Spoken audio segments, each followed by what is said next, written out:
Yeah. How tall is Donald? I don't know. Producer He's Kate. only like 6 foot. 6'1". Yeah. We need a height and weight on Aaron Donald, and then we need Lofa. And if you can get a reach for us too. What do you get on the Wonderlic? That's the only place I might be able to compete. I had a pretty decent Wonderlic score. We know it's on Wikipedia. It was that good. I know. I put it there. No, I'm just kidding. He's 6'1", 284. 6'1", 284. With a six-pack. Tiny. With a Tiny. six-pack. I'm 5'11", 240. Oh, you got a it. 2-pack. Yeah, but the heart of Right, a what- champion. Brett, what's our teletape? I feel like we might be fairly similar. Yeah. What, you want to fight? Yeah. No. Ryan, you want to No, fight? no. Ryan's trying to No. fight. Ryan wants to fight. Did you? I'm hear not a that? fighter. I'm not a fighter, bro. Ryan Dyrud from LA Football Podcast at LAFB on social media just challenged me to a fight live on the air. Tell Bleav to set it up. Everybody heard it. I keep Everybody forgetting heard this is already recording. So now, but I didn't say I want to fight. You put that out there, not me. What? I'm a lover. I'm a lover. I love her. Yeah, Well, what's your teletape? That's fight. Those are fighting words, bro. I'm a lover and a fighter. I break hearts and necks. I have no wish to fight you. I have no wish. I'm Yeah. Tom Cruise, far and away. Anybody? I have no wish. No. Oh yeah, good call. Probably the You only. probably did it better than he did. Let's see. What am I, producer Katie? 5'10", 170, 165, 175 come the holiday season. 170? Okay, you got inches on me then. You got inches on me. You're Really? I'm only like 5'7". I'm a little guy. No way. Yeah. You look at least 5'10" on Zoom. Zoom adds 3 inches, I guess. Is Not pounds, what inches. Is that what you've heard? I haven't been 170 Yeah, since 8th grade. I've never been 170. would Now love you're to be just 170. bragging. I mean, Show. but you're like a good over 170. I'm like a child under 170. So I'd rather be in that 170 category. All right, I think we got a matchup then here. Somebody call somebody. Call the Pauls. Does anyone know Oscar De La Hoya? I mean, we could probably do some other battle beside an actual like fight. Like we could probably do something else fun. They wouldn't mess this up at all. What? My face or your face? Your Probably money my makers. Yeah. Yeah, don't worry about it. My face is gonna be just fine, Ryan. Yeah. That's what I'm Actually, saying. Ryan, he's never had a surgery. So Why did Ryan pick a fight and then back down so fast? I don't like it. I never even picked a fight. Yeah, I don't know what's going on here. No wonder you're in TV. You just get these things going and people start. You know that one time producer Katie texted one of the Paul brothers the avocado emoji, but I still don't even know what she meant by that. the avocado. True, that's a true story, isn't it? Yeah. It happened. At least it wasn't the eggplant emoji, I guess. Yeah, well, I don't know. He texted and then she just sent back the avocado emoji. I was like, what did you mean by that? She's like, I don't know. Let's see if he texts back. And then he never did. I thought we were going to make a salad. It's a true story. You thought you were going to make a salad? I thought that's what he wanted. Stop, you guys. We got to start the show. Knock it Oh off. man, This this is getting off the rails quick. We got Cue the music. You know what I wrote down to talk about during the cold open was best breakfast cereal, but I think that was much better. We're talking Oh, we should have went there. Nah, it's too late already. Let's do the theme song. Cinnamon Toast Crunch. Get this crowd going now. Come on, get him up, get him up, get him up. Hawks on 3. 1, 2, 3. Lofa Tatupu is up in the mix. Go Hawks. I'm just about that action, boss. Takes the snap. He's going to throw down the middle. What a catch! It's intercepted by Lofa Tatupu. Holy catfish! Hey, that's great football now. It's gonna work now. Let's keep playing. Who's got my back? I got your back. That's Lofa. The player. Trouble plant. Thunder. On 1, ready, play. Russell looking. Go Hawks. Russell scrambling. Go Hawks. Pump faking. Go Hawks. Still looking. Now he spins out. We got a fly, baby. 35-40. Down the far sideline. He's still moving. He's going to go. 20, 10. They do it again. Touchdown. Touchdown. Touchdown. Seahawks. It's the Seahawks podcast on the Bleav NFL Network, brought to you, presented proudly by our friends at Simply Seattle. Go to simplyseattle.com, use our promo code Bleav 10, BLEAV 10. 10% off at Simply Seattle, everybody. The world's largest Seattle Supersonics superstore. They have the exclusive rights to the Seattle Supersonics, and when they come back, you will be properly suited and booted from Simply Seattle. And then also, of course, they have Seahawks merch, Kraken stuff. They got Seattle Storm, Seattle Sounders. They got it all over there at Simply Seattle. Go check it out, everybody. Joe and everybody over there packing boxes, shipping it all. Family business, owned and operated. Simply Seattle, everyone. Tell them we sent you. Also, Lofa, on today's episode, another friend of the show, our favorite Rams fan and fellow shit talker, Ryan Dyrud from the Bleav. Don't tell Frosty that. the LAFB football, Bleav in LA football podcast. Football is everything in Los Angeles. I'm Ryan. Hi, this is my podcast. Isn't that right, Ryan? It sounded just like me. I think you did it better than me. So I'll just let you ask yourself questions throughout the show and you can answer them, and I'll just sit here and try to look good. Yeah, you're just here for the aesthetics, man. Just sit there. Come on, Ryan. Let's save the fighting for the ring. All right. Oh man, but I'm a little nervous. Usually we do this cross pod with my co-host Frost having my corner, even though he's usually not even in my corner. He's usually with you guys anyway. But I'm going solo. I'm in the Hawk's nest alone. So we'll see how this goes. Depending on what I say or do, Lofa will choose a side. You know, most of the time he's on my side, but sometimes my mouth. You know, Sometimes I see him like scooching away. I'm like, where's he going? Like the Collinsworth opposite slide, the oppo slide out of frame. Are you guys Kraken fans yet? Are you Seattle Kraken fans yet? Are we fans? What? Of course we're Kraken fans. I co-host a podcast on Bleav called Release the Show, Ryan, exclusively about the. I'm still bitter. My goalie, this is off topic, but I'm an Avalanche fan, and Philip Grubauer was our goalie last year, and he jumped ship to go join the Kraken. So he needs to start stopping more pucks for us. He needs to play a little more like he did with the Avalanche. Yeah, karma. The curse of Dyrud and the Colorado Avalanche affecting my Kraken. I waved a co-host stick and made it happen. Hey, speaking of the Kraken and the Seahawks, everybody, this Sunday, that's in a few days, when the mighty Seattle Seahawks, riding that 2-game win streak, take on the mighty Los Angeles Rams, who just beat the Cardinals. We will be watching it all from the Queen Anne Beerhall, live and in person in Seattle. I will be there. Producer Katie will be there. Lofa will be there. You never know what other Seahawks might show up. Last time, Big Play Babineau was there. We've had Ben Obamanu at our events before. Sidney Rice has shown up. You never know who's going to show up. But anyway, nevertheless, we'll be watching the Seahawks game. Doors open at 1 p.m. For the game, and then also the live auction starts at 4 p.m., so a little bit later, but there'll be raffle prizes, door prizes. If you bring a gently worn or used blanket or coat and a new gift, child's toy, to the front door and donate it, you get a drink on the Queen Anne Beerhall right off the bat. So just for showing up, if you're looking for a place to watch the Seahawks game or a place to hang out before the Kraken game, it's across the street from Climate Pledge Arena. So come on in, bring that with you. You get a free drink. All right. I got 20 coats I'm bringing. No bullshit. Those aren't gently worn though, Lofa. Some of them have never been worn. Bring a large enough, so they'll make it a double, maybe. I don't know. We can talk to our buddies, Keith and Gary. Maybe. We'll see. Guys, so, all right, let's get to it. Seahawks at Rams coming up on Sunday. The Seahawks, they need with this one. These are not meh wins, messed wins. These are must wins with capital M-U-S-T. And then for the Rams, they just won this last weekend against the Cardinals, so putting themselves squarely in the hunt for the NFC West now, which we thought would have been out of reach, but they're in it. So both teams with a lot to play for. Early thoughts, Dyrud, we'll let you go first. You're the guest.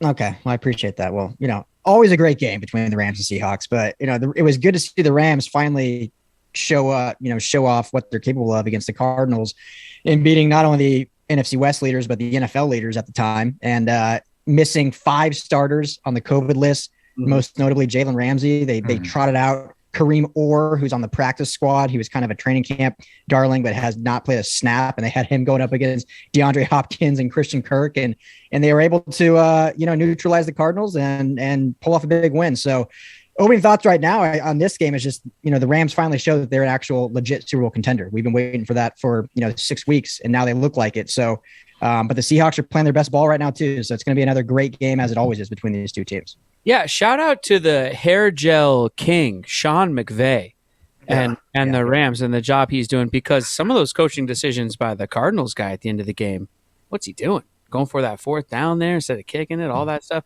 But nevertheless, the Rams won. And Sean McVay, can I just say though, Ryan, and I put this on Twitter, Sean McVay is kind of a dork. I'm just going to say it. Like, his celebration's kind of dorky. His movement's kind of herky-jerky, clunky. I don't know. No, I was just about to say he reminds me a lot of you. Oh, see what I mean? How dare you? You said I had fighting better hair, Brett. What? Yeah. McVay has better hair than me? It's the LA You can't looks. call him the gel king, yeah, and the then No. okay. So let me ask you this then, Brett. It's the crusty gel. He doesn't use the right gel, guys. This is not the. that's extra hold. That's Yeah. It's the Axe matte finish or whatever. Yeah, he does use Axe. You can tell. Body spray. What's wrong with Axe? I use Axe. I use Axe, not the body spray, but What? You guys haven't got the memo on Axe yet? what memo? That it's for children, or? No, I'll send you an email. Okay. Unless they're going to send- sponsor the show, I'll send you an email. But Brett, let me ask you this then: if you think Sean McVay is kind of dorky, then who's like a cool NFL coach? Who's like the cool coach if he's not considered cool? What? Pete Carroll? Hello, the king of cool. No, I mean, you know what? Honestly, the coolest NFL coach I think might be Mike Tomlin, even though it's the Steelers, and we all know my feelings about the franchise itself and the team and everything. But Mike Tomlin is pretty hard to beat as cool. He seems awesome. Bruce Arians is pretty cool too. BA seems. Yeah, cool. that's a good. I think that guy throws him back before the game anyway. For sure. He's throwing back a couple from Queen Anne's brew or whatever you guys called it, Beerhall and stuff before the game. Nice. Lofa, which Seahawks team will show up to this game? The one that rises to the occasion, or the one that has been disappointing us this season? Yeah, I mean, 2 is a coincidence. You've been saying we're on a winning streak. Mm-hmm. 3 is a streak. So I think we're going for the streak right now. And right. It's definitely I think it's going to come down to a close game, just like the last one. Even, we fought hard in that one when Russ got hurt. But the offense seems to have found their stride. And they're, at least, like I said, they're trying to run the ball, which has been largely missing in the games that we've had, just a terrible offensive output. Defense has been holding strong, and I look forward to a good matchup between these two teams. Yeah, Ryan, as a Rams fan, Russell had the injury. He came back a little slow coming back off the injury, but lately, I mean, especially the last game, I know it was the Texans, but that moon ball is back, baby. Are you shivering in your LA boots? Well, you knew Russ was going to come back. I mean, Russ is, after what? He was only out 4 weeks or something with that broken finger. And so, there's going to be some rust gripping the ball, no pun intended. But I think he shook that off quickly. And so, yeah, anytime we play Russ, it's always a great game. Like, the guy can beat you in so many factors. But my biggest concern, who the hell's this Rashad Penny guy all of a sudden showing up for a first-round pick, and all of a sudden he can run the football? Yeah, that's my next topic here. Do we mention we'll be at the Queen Anne Beerhall on Sunday? Doors open at 1 p.m., raising money for Food Lifeline, everybody. Simply Seattle, all that. Anyway, Rashad Penny. Is he the featured back, guys? He's going to be, but is this the game, Lofa? Is this the game where Rashad Penny finally becomes the draft pick that we picked him to be in the first place, and rightfully takes his place as the next great back for the Seattle Seahawks? I don't know if this is the game. I mean, with this defense, I don't know. It's just where I just think we have to at least attempt to run the ball so that our play action actually works. And that's kind of what's been happening the last couple of weeks. We are getting some nice runs, and now guys aren't just staying 8 to 10 yards deep at the pre-snap. Yeah. Waiting for Russ or the pass rush to get there. So I expect to see it, them attempt it, and hopefully he's got to get he got 16 carries last week. I said we got to get up around 20 to 25 carries minimum against, especially an offense like this, to keep our defense off the field and keep that offense off the field. More importantly, because they have all the playmakers with Kupp. Beckham looked great last night. Even Sony Michel, he showed what he can do. So it's they got a lot of weapons over there. Ryan, how's your run defense? I think it's been improving throughout the season. I think with our middle linebacker Ernest Jones, who we drafted this year in the 3rd round, he's really taken a stranglehold as a starter in the middle right there, and he's been a really, really solid performer that we've seen, similar to like what Lofa did back in the day. But has a nose for the football and is great at plugging holes, and he's improved in the passing game as well. But anytime you have Aaron Donald up there, Greg Gaines, who has been playing for the injured Sebastian Joseph Day out of UW, you guys might know him, right? But he's been absolutely a monster these last 3 weeks. Last night, I don't know if you saw or on Monday, I don't know if you saw the game, but chased down Kyler Murray, big 395-pound Greg Gaines, chased him down and got him. So the run game has really improved throughout the season, I think, and against a solid run team like the Cardinals, it was exciting to see them play to their full potential. So, the biggest thing with you guys, and this, is just the healthier backs. I mean, Rashad Benny, even since he's been drafted, has flashed. He just can't stay on the field for more than a few games in a row. So that'll be the big storyline for them. But I like where the Rams run defense is at. But they give up some yards, but they're predicated on not giving up the big chunk plays. So they'll be begging the Seahawks to run. That's kind of how their defense rolls. Well, and Lofa, we talked about this on the last episode, but I don't know what's going to happen with Rashad Penny in terms of staying on the Seahawks and him wearing a Seahawks uniform long term. Whatever happens for him, whatever. But for the rest of this season, is this audition tape for someone else? Is this audition tape for us? I mean, we can go back to the text you sent me. Okay, what did I say? I forgot. Okay,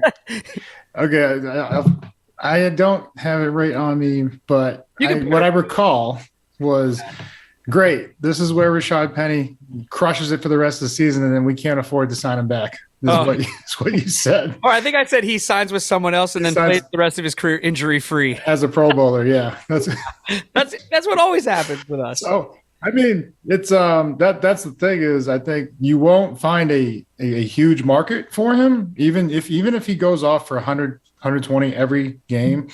I gotta believe that there'll be stipulations in the contract that are tied to roster bonus and in-game roster bonus. So if he shows up and he plays, he gets paid. And this is kind of what I was referring to when we were talking to Chris Carson. I was like, look, phenomenal. He is worth every dollar when he's in the lineup. He's just not in the lineup very often. And so I think it's going to be kind of the same situation. Whether he signs here or somewhere else, someone's going to tie it to actual playing time bonus. Mm-hmm. Yeah. We'll see what Penny can do. This is a big game for him coming up. And Lofa, what scares you about the Rams? Aaron Donald perspective. Aaron Donald. Yeah. But I was going to say, you know what? Yeah, every time I call it a quarterback, they just turn around and have a career day on me. Because I've been saying, Stafford overrated, right? And then he comes out and throws for 303 touchdowns last night. Looks all world, against the number one team. But I wanted to ask Dyrud, what would you grade him at for so far this season?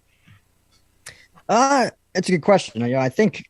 And it's that overrated term is, it's kind of depends, I guess, who you talk to. Because like if someone's saying, oh, he's the best quarterback in the league, then yes, then obviously overrated. But if you're saying a top 12, top 10 quarterback, I think that's right where he sits. I think he's a definite upgrade over Jared Goff. He battles through, a lot of injuries like he has his whole career. He throws a better ball, has better arm talent, can run the offense better. He's better above the shoulders. He can do exactly what McVay wants. So definitely an upgrade. Definitely, I think a top 12, top 10 quarterback. Last night, he played like a top 5 quarterback, but it's just not consistently there. But overall, and I know there's been different emotions among Rams fans because I know that 3-week stretch when they lost 3 in a row and he threw 3 pick sixes and stuff like that. There was a lot of, upset Rams fans. But when you look at the big picture, he's absolutely been, I think, a great acquisition for this team, and it will be down the stretch. Well, so that's what was concerning for me was that, and I said it when they traded a guy that took him to a Super Bowl, and I know it was defense in the run game with Gurley, but they traded him for a guy that had never won a playoff game, 0-3. And, those are primetime games. And then you look at the 3-game stretch, they were on national television, 2 of those 3 games where he had the pick sixes. And so I'm wondering, is it the bright lights and he just he's great in the regular season and then in the big moments kind of fades, but he kind of put that to rest last night, but we'll see how it goes down the stretch. Well, and Lofa, this has kind of been my theory, and I have no idea. I mean, you've played the game, you know better than me, but in his 12 years in Detroit, you know, that team predicated success based on how Matthew did. I know they had some good seasons with, you know, Megatron, and they had some other good players, had some good defenses, had some, you know, decent coaches. They went through a lot, but it was basically they were good or bad based on what Matthew Stafford did. And so a lot of games he would have to put his, you know, team on the back, and, you know, he leads the league, or he's like top 5 in the league in fourth quarter comebacks and whatnot. And so when he went in that stretch with the Rams, now you have all this talent around him. You have a great coach in Sean McVay. You have a defense that's a top 15 unit. But as soon as like things started not clicking or being on rhythm, it's almost like he flipped on that hero ball switch and tried to like do too much, reverted back to his Detroit days. And then you have Sean McVay that I love him. I think you guys respect him and what he's built here, but he has a tendency to, you know, abandon the run, kind of panicky, you know, starts flinging the ball across the yard. Yep. And so it was like two people that had previously been in bad relationships reverting to those relationships and not saying, if we just do what we're both good at, we're going to be great. And so we saw that last night, finally, even with all the injuries, they did what they were both good at and they were great and they beat a great team. So to answer your question, I think there is some of that, you know, bright light stuff, but I think it was more so him just like reverting back to past like daddy relationships and doing bad things. So if we can stay away from that, we'll be good. Well, speaking of relationships though, let's not forget that him and McVay are like best friends, right? There's the whole connection going way, way back between the two of them. And Jared Goff didn't have that connection with McVay. He didn't draft Jared Goff. And so, you know, he found a way to get his best buddy here. And maybe that, you know, that chemistry is maybe what Stafford needed. One of those balls the other night against the Cardinals, that one to, I think it was to Beckham on the sideline, right? It was kind of like Goff's moving to his right, then throws it back across. I mean, it was just a beautiful, just amazing. It was all right, man. He throws $30 million. You should be doing that, dude. He throws some great balls sometimes, though. I'm just saying, he really does. And when he looks bad. But sometimes, I'm sorry, I'm just giving too much credit. Yeah, get out of here. You can give it to him. Keep it going. This is nice. You look good. Go to the next. He's not Russell Wilson, guys. I'm not afraid of that. But it's weird. Don't make it weird, Ryan. Okay. I'm just kidding. I forgot. I'm just here for. You know who scares me? You know who scares me, you guys? Cooper Kupp. I hate playing against Cooper Kupp because he should be a Seahawk. He was right under our nose. Eastern Washington University, goes undrafted. The fact that he's not a Seahawk, and I mean, it burns me up, man. It burns me up. But he goes off. He's leading the league in yards after catch, I think. He's a stud. Doesn't he scare you a bit, Lofa? What's he do well? Yeah, he's on pace to break several, you know, long-standing records. So, yeah, he is as good as advertised. I mean, he's probably not getting enough credit. Much like we don't think Tyler Lockett up here gets enough credit. Cooper Kupp certainly does not get enough credit for being one of the elite wide receivers in the National Football League. And then my favorite play from the other night, not that, you know, I'm a football fan, so let me walk that back before saying like my favorite play of the Rams. Like my favorite play was him one arm blocking the absolute dog shit out of the corner, and the running back just following him, you know, for a first down, because those are the things that go unnoticed. Not if you love football, but you know, if you look, all the fantasy players are just like, oh, he's only got 3 catches, but he's out there, you know, paving a way, blocking, doing the, you know, the dirty work, the stuff that doesn't show up on the stat sheet. And so that's where I have a lot of respect for him as a complete player, and he doesn't get credit for. Yeah.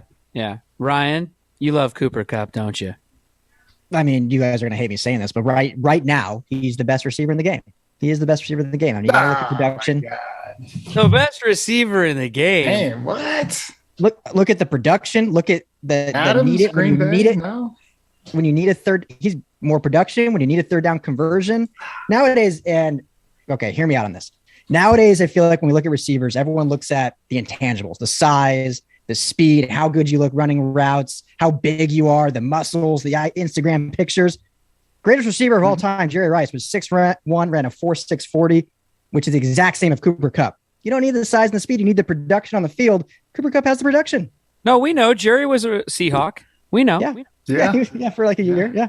And he may have started the Instagram trends. He was wearing tights in most of his workouts. Hell yeah, running up that hill for sure. Yeah, maybe he's the reason for all of this stuff. Yeah, he made yoga pants cool. Are you taking shots at DK Metcalf? Is that? Yeah. I mean, just say his name, Ryan. If you're going to take shots at him, call him out. Yeah, just in general. All right. General. No, I mean, you guys have one hell of a receiving core. I'd say that really just scares me to death, the talent out there at wide receiver from you guys, including the young guy, Van Jefferson, the other night, who had a huge game, right? Looking good for you guys for sure. You know, we'll see what happens. Speaking of things sparkling, I don't think anyone was, but anyway, think about it. Dual gifts forever. Lightbox lab-grown diamonds are the brightest of the year, everybody. Using cutting-edge technology, innovative techniques, they've cracked the science of sparkle. List price $800 per credit. That's like $800, or sorry, per carat. That's like $800 per carat. I ruined my own joke. Darn it. I don't even know. Feeling that was better than your joke, though. All right. Well, anyway. It's cheap. Just go with that. Back to the paper. It's cheap, but it sparkles, and also it shares the same chemical makeup as regular diamonds. So they're the pretty much exact same, except they're grown in a lab, and they don't have to be mined and all the stuff that comes along with the diamond industry. Yucky stuff with the diamond industry. Forget it. Leave that yucky stuff behind, everybody. Go to Lightbox.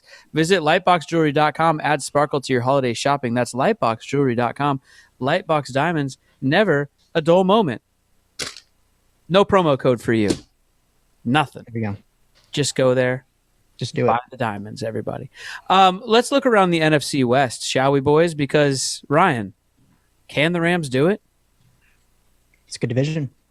Can they win it? Win it all? Yeah. I mean, they're a game back from Arizona still right now. Arizona 10-3. Rams are 9-4. Finish the season with against the Niners, against the Seahawks. They get Baltimore, maybe potentially a Lamar Jackson-less Baltimore, and Minnesota, who's a very scary team because their record is not as good as I think they actually are as a team. Yeah. I think they're going to have to win out if they want a shot. And you need Arizona to slip up, I think, twice. I think they have the tiebreaker because they have more total NFC wins, I believe. So Rams basically need to win out, which they can do. I think it's more likely they maybe lose one more and finish this season 11-5, but get in there as a 5 or 6 seed and see what happens. Well, right now, according to betonline.ag, our other wonderful sponsor, and Jimmy Betts, who sends me the email every week, the Rams are 9-2 to win the NFC West, is what you can get at betonline.ag. You want to know what they are to win the whole thing, the whole shebang? Where are they? They Super are Bowl or the conference? No, the big game, the big one in LA. In Los Angeles. The big one. At their own, game. their home stadium. The big game. They're 10-1 right now. BetOnline.ag. The Seahawks coming in at 250-1 to win the whole thing. And they're not listed to win the NFC West, so you can't get them. Wow. For that bet. But nevertheless, head over to betonline.ag. Lofa, do you think the Rams can chase down the Cardinals and get this thing done? Yeah, I agree pretty much with what Dyrud said. And they're going to lose one game this week. So take that, Dyrud. I set myself up for that one. Yep, you sure did. Yeah, you did. It's not going to happen, but. Yeah. What about the Cardinals, though, looking around the NFC West continued here? What about the number 1 seed? I mean, they just lost to the Rams, but. Well, I think they're out of the 1 seed now. They're 2, right? Because didn't Green Bay beat them? Right, yeah. They had the same record. So Green Bay's 1 now. They slid down to 2. And, they're only a game ahead of LA. So, watch out. I mean, that's just like Dyrud said, they can catch them. What happened to them, though? Because that game, albeit the Rams did win it, but the Cardinals had chances to win it, or at least set themselves up a little bit better. The drop ball by Hopkins, of course, the other 4th down conversion later in the game. Lofa, was this just a case of a couple of plays not going their way? Do you think there's something wrong with the Cardinals right now? It's not like they're in a tailspin or anything. They lost one game, Yeah, no. I mean, those interceptions, the turnovers, costly, right? And as I look at the tail of the tape, I mean, it was 2-0, and that's the difference in a game, man. Because it was a 1-score game, and one was, to take points off. I think it was the middle linebacker Jones. He got that. Ball was tipped by Aaron Donald. Who else? And right into the hands of Jones. So it's you protect the ball and you win the game, especially with the talent that they have. So I'm pretty sure. As much as it kills me to say this, we're going to watch these two teams play again in the playoffs at some point. So do you think then the Packers, I mean, is that the team that's the number one team in the NFC? I mean, we all agree on that, right? I don't know who they have left, but if they only have to play their division, then they're not losing another game. Right. Yeah. So, right. I think they're pretty safe with that. They're stoked that the Rams knocked the Cardinals off last night. So they're not gonna. Knowing Aaron Rodgers and that team, they're not gonna slip up down the stretch. They're gonna make sure they have it. But again, comes down to they've been in a lot of NFC Championship games, but haven't really gone on after that except for once.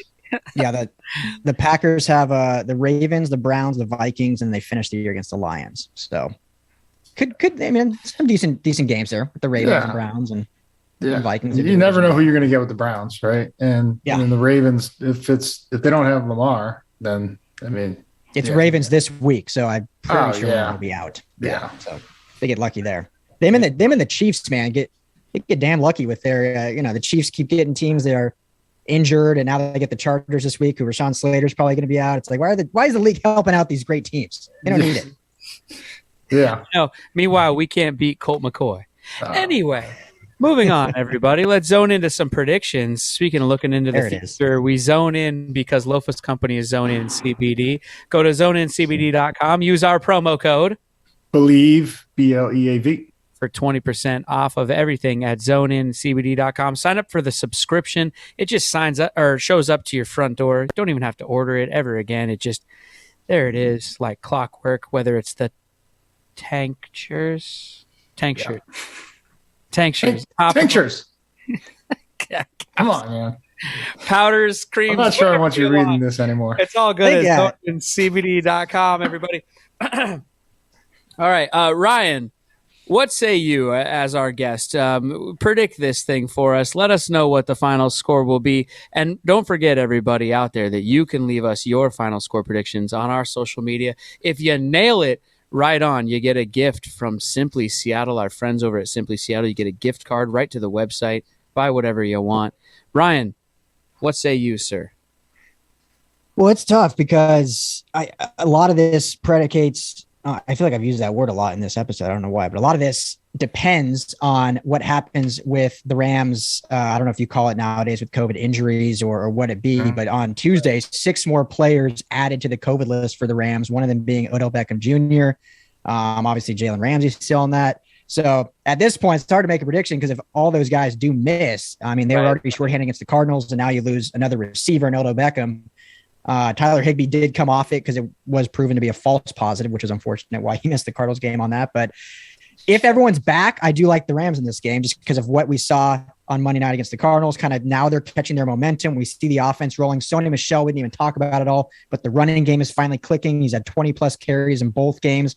Darrell Henderson should be back also. So you get that kind of thunder and lightning attack with both of them. And then we're seeing Stafford get more comfortable behind the offensive line. And Coleman Shelton, another UW product, has looked great at center in spelling Brian Allen. So the offense getting rolling, the defense kind of picking up peak. Von Miller finally getting in his own skin here in LA. So if everyone's healthy, I like the Rams, but a lot's going to depend on who is actually missing this game on the COVID list. Because if you're missing 6, 7, 8 players against a Russell Wilson-led team, I don't like the chances at all. It is at home, though. I do like that. It is here in LA. Well, what's the prediction? Give us a score. Well, all right. You have I'm going to go with this. We know that everyone that tested positive was vaccinated, so all they need is 2 negative tests. So I think we're going to get most of those guys back. So I will say on my mountain, the Rams win 31-17. You know, I heard a lot of excuses there. And I've never been wrong. Yeah.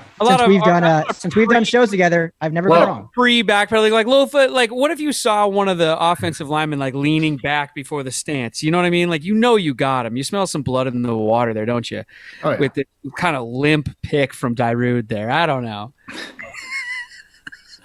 Limp or not, I still took him. Lofa, what do you got?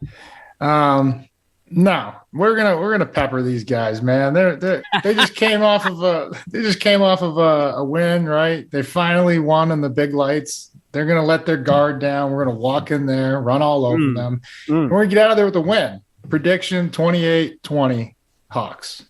Wow. All right. I like it. 28-20. Now I like that. Is that us? Is that Russ finally putting a knee on it at the end? Do we have the ball at the end? I don't know, man. That would be nice. Doesn't it feel like 100 years the Seahawks have been in victory formation? Oh man, we forgot how to run that. Aye. All right, I like that pick, Lofa. All right, we all know my predictions are insane because I don't like trying to do real predictions for some reason. So I'll just tell you who I think is going to win. I think the Seahawks are going to win this game. We're fired up. We're motivated. We know that we have to win every single week. A lot of people might be out, like Dyrud said, so who knows with that. But let's not forget that this came down to the very end, the first time these two teams played, right? With this was the game that Russ went out of. Gino had to finish. We had a chance at the end. We at least had the ball with a chance. So these two teams always play each other tough. So I think that the Seahawks will come out of there with a victory, though. And I think that the final score will be the Seahawks 112. See what I did there? And the Rams 111. It's going to be close. No. But we'll win. A real shootout, huh? So that's the Supersonics are playing, huh? Okay. But Dyrud, good news, though. If you are right, we're going to buy you a DK Metcalf jersey. Yeah. True. Yeah, that's what the winner gets. Wear it with pride. Even one of the color worn for my 5'7" frame. Well, bathrobe.